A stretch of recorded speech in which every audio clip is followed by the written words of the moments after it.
Magandang araw mga ka-Real Talk. Isa sa kaugaliang Pinoy tuwing Semana Santa ay ang pagbibisita iglesia, kung saan pumupunta ang ating mga kapatid na Katoliko sa iba't ibang mga simbahan para magdasal at the same time ay makilala rin ang mga patron at makita nila personal ang mga simbahan sa iba't ibang lugar. At ngayong araw na ito, yan ang gagawin natin. Magbibisita iglesia tayo. Tara, samahan niyo ako.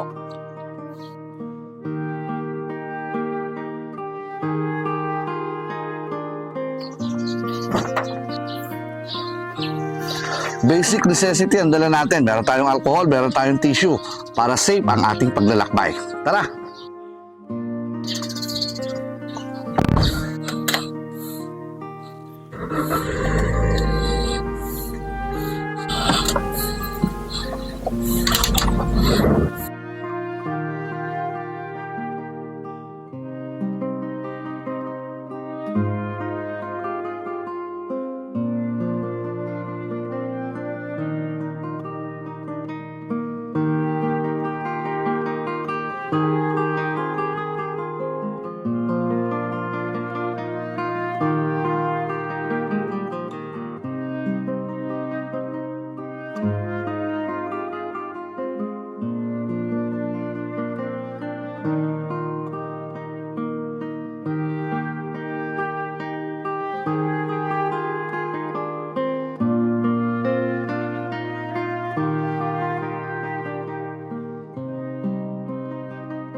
Ito ang ating unang destinasyon, ang simbahan ng Niña Maria dito sa Barangay Castañas, Sariaya, Quezon. Tara, silipin natin.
Ganap na naging parokya ang Niña Maria noong June 1, 2006. At syempre, kinapapalooban ito ng 6 na barangay. Ang Castañas, Bukal, Limbon, Pantok, San Roque at Talaan na Playa.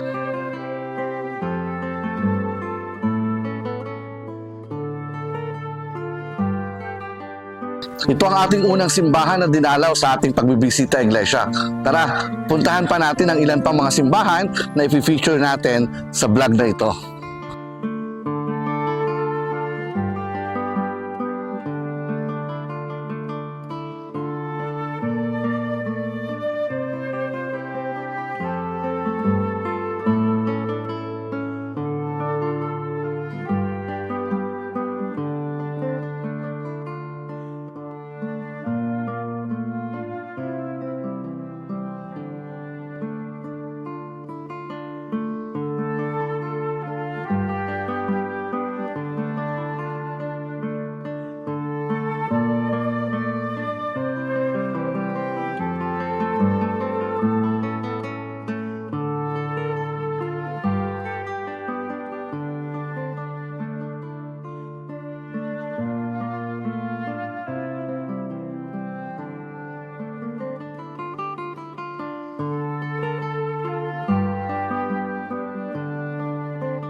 Ang ikalawa nating destinasyon ay ang St. Francis of Assisi Parish. Isa ito sa pinakamatandang simbahan dito sa lalawigan ng Quezon. At sa ating pagkakaalam, mahigit 400 taon na ang simbahang ito. Tara, pasyalan natin.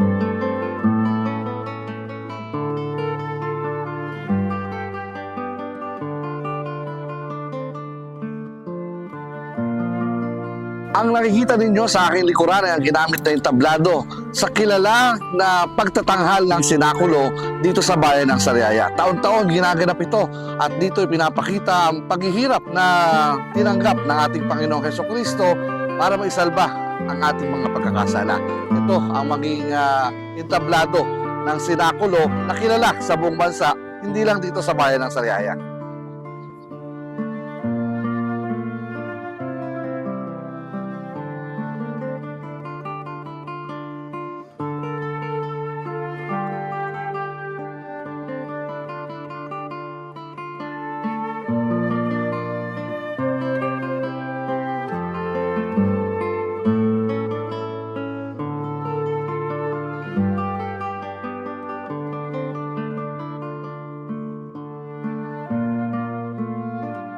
Mapapansin nyo na isa rin ito sa may pinakamahabang aisle. Kaya ilan din ito sa mga paboritong simbahan na pinipili ng mga ikakasal, lalo tigit dito sa lalawigan ng Quezon.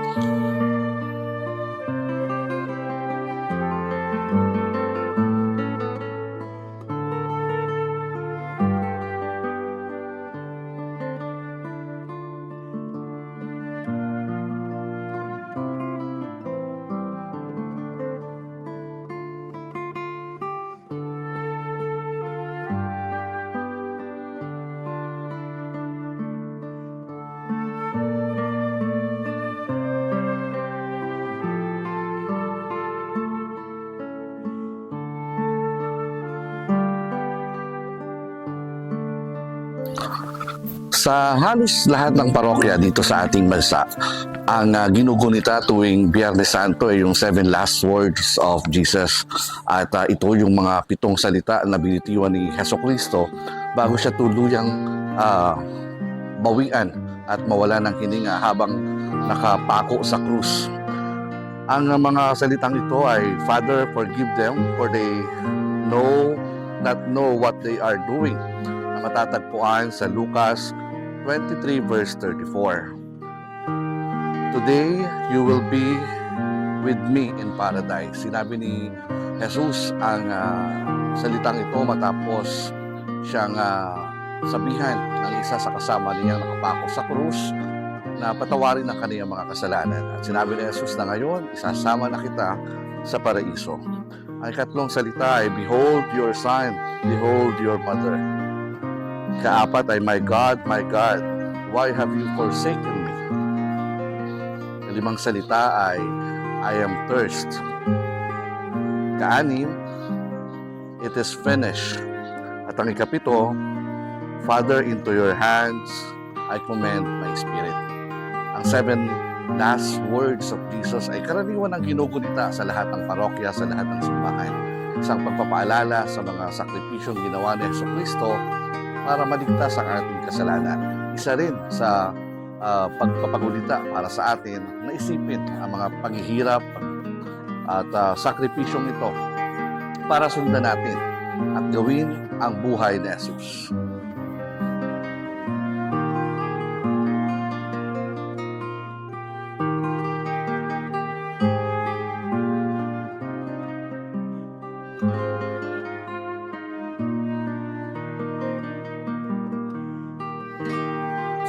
$425 years. Yan ang edad ng simbahan na unang itinayo sa bayan ng Sariaya.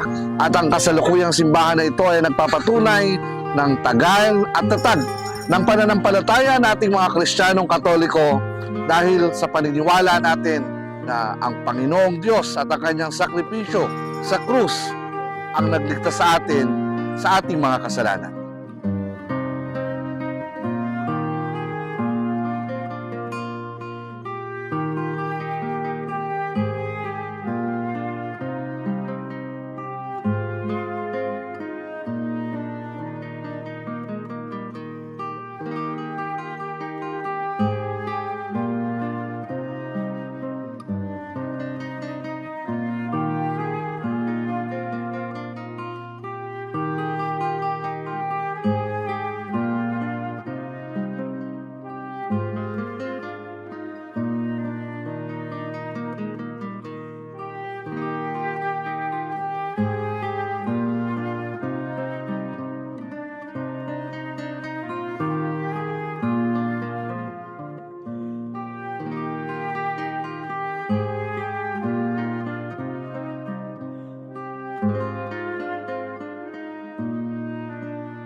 Andito tayo ngayon sa Immaculate Conception Parish sa Barangay Lutukan, Sariaya, Quezon.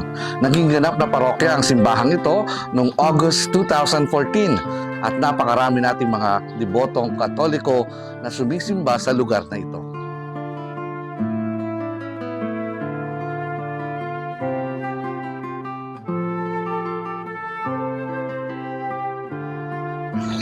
Sa buhay natin, dumaraan tayo dun sa tila ba ang hirap. Yung buhay na tila ba lugbok na lugbok tayo, sobrang pasakit, sobrang dami ng problema. Pero kung magbabalik tanaw lang tayo at maiisip natin sa sakripisyong ginawa ni Jesucristo para sa atin, maiisip mo na ang mga paghihirap na nadarama natin, ang mga problema na pinagdaraanan natin ay wala sa mga sakit, pasakit, sakripisyo na ginawa ni Jesucristo para tubusin tayo sa ating mga kasalanan. Kaya sa paggunita sana ng Semana Santa, lagi sana nating isipin na kung ano man ang problema o kung ano man ang pinagdaraanan mo, lagi mong iisipin na merong isang Jesus na nagdusa, naghirap, nagsakripisyo para sa iyo.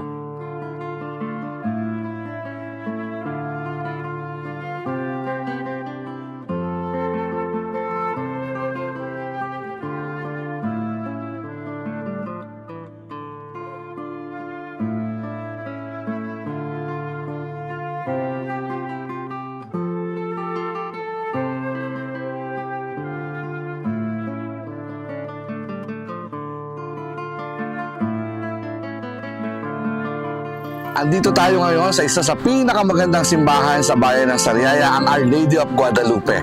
Hindi pa man ganoon katagal na naitatag ang simbahan na ito, subalit sa pagsasama-sama ng mga tulong, donasyon ng mga parokyano or parishioners ng simbahan na ito, ay eto na ang kanyang estruktura. Isa sa dinarayo at isa sa may pinakamagandang simbahan sa bayan ng Sariaya. Tara, silipin natin.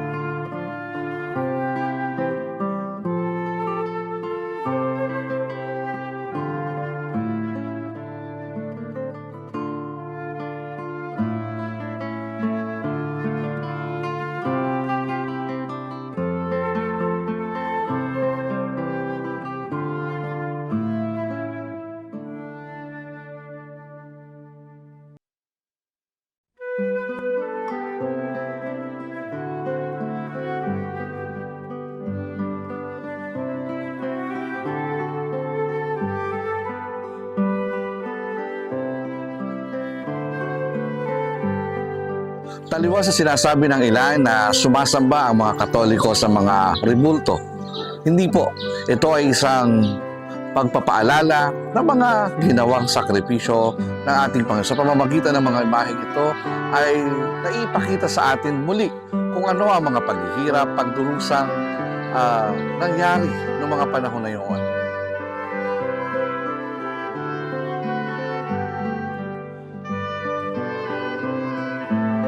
February 2009 nang maitatag ang simbahang ito ng Our Lady of Guadalupe dito sa Barangay Concepcion, bayan ng Sariaya sa lalawigan ng Quezon. Isa sa may pagmamalaki ng simbahan ng Guadalupe dito sa Concepcion ay itong kanilang garden kung saan maaaring magdaos ng pagtitipon katulad ng kasal, binyag at kung ano paman. Isa ito sa ginawa ng mga parishioner para mas mapalapit pa ang ating mga parokyano dito sa simbahan ng Guadalupe.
Andito tayo ngayon sa San Pedro Bautista Parish. Ito po nasa bayan na po ng Candelaria, Quezon at katapat lang ito ng kanilang munisipyo.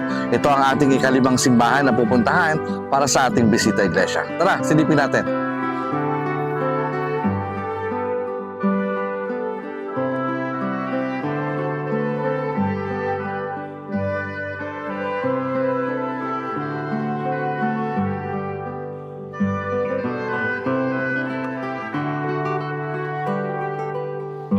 Isa sa pinagmamalaking simbahan dito sa lalawigan ng Quezon, ang San Pedro Bautista Parish. At kilala rin ang bayang ito dahil iba't ibang festivity rin ang kanilang ginagawa, katulad na lang ng kanilang Candle Festival. At ngayon yung Good Friday, mukhang nakita natin na meron silang Light a Candle. Mamaya, alamin natin kung ano yan.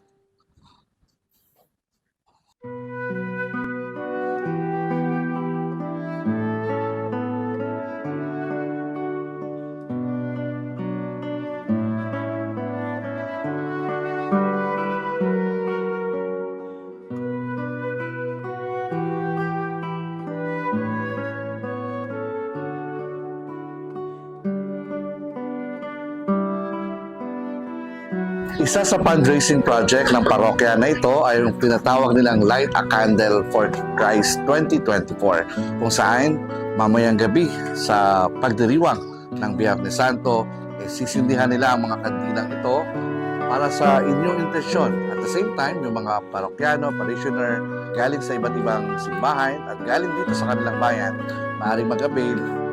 And after that, isibibless naman siya ng ating pura paroko.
Tayo po ay nasa parokya ng Ina ng Laging Saklolo or Our Mother of Perpetual Health dito sa bayan pa rin ng Candelaria, Quezon.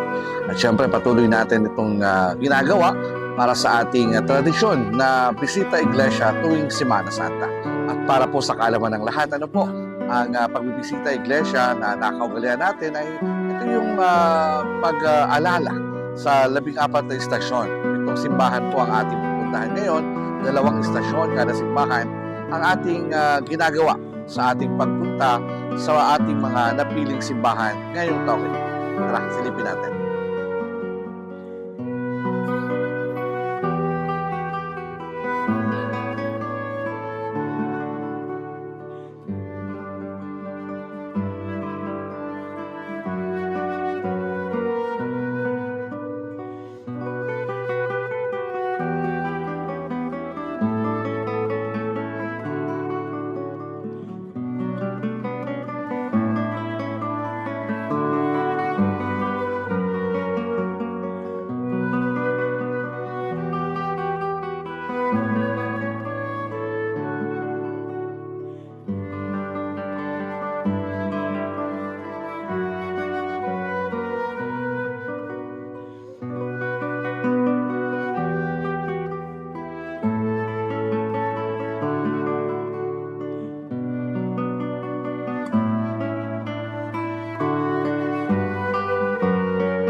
Last stop ng ating bisita iglesia ang St. Catherine of Siena dito sa Candelaria, Quezon. Nasa Barangay Santa Catalina Sur ito at dito natin tatapusin ang ating bisita iglesia.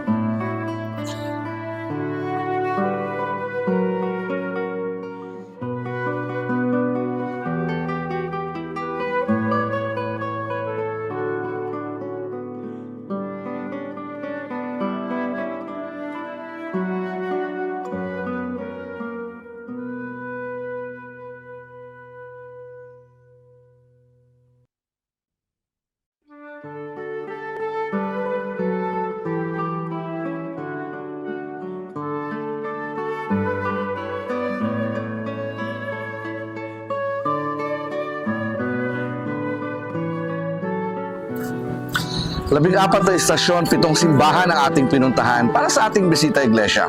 Tradisyon, kaugalian o kung ano man. Pero kung darating ang Semana Santa, sana gawin nating araw-araw ang pagdiriwang ng mga ganitong bagay. Pagsasapuso ng mga paghihirap at sakripisyo ng Panginoong Jesucristo para lang maligtas ang ating kasalanan.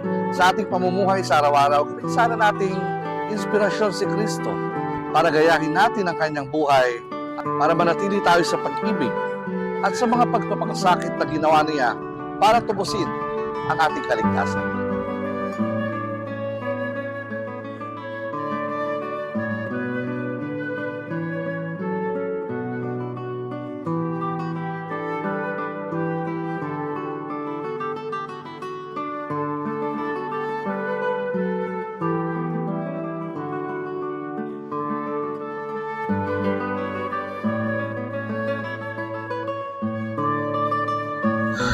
Ang pagdiriwang ng Semana Santa ay isang tradisyon kaugaliang Pilipino na ginugunita natin taon-taon.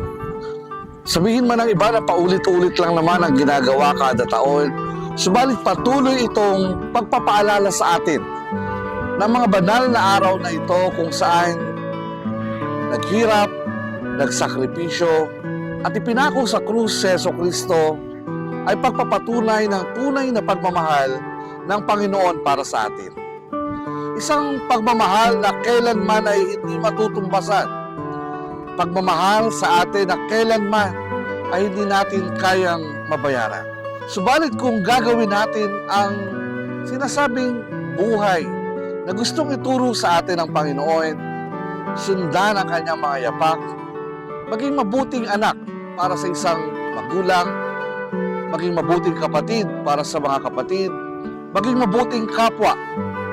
Nakakatiyak ako na ang paghihirap na Jesucristo ay may napupuntahan at ang kanyang ginawang sakripisyo para iligtas ang ating mga kaluluwa sa tiyak na kapahamakan ay merong magandang mapupuntahan. Hangad po ng inyong likod at hangad natin na sana sa mga susunod na pagdiriwang ng Semana Santa, sa bawat pagpunta ninyo sa mga simbahan para sa bisita iglesia, sa bawat pag-usal ng dasal, pag-usal ng mga stations of the cross sa bawat simbahan, maisip natin na ginagawa natin ito hindi para sa Panginoon lang o hindi para sa ating kapwa. Lalo tigit, maisip sana natin na maging daluyan tayo ng pagpapala. Dahil kung patuloy tayong bibigyan ng biyaya ng Diyos at ibubuka natin ang ating kamay para ibigay sa iba mga pagpapalang ito, tiyak, patuloy na bababa ang pagpapala sa atin. Maraming salamat po sa inyong pagtutok sa ating special episode ng vlog na ito at sa special episode na ginawa namin para sa Semana Santa 2024. Kasama ang aking editor, cameraman na si Marcos Raniada.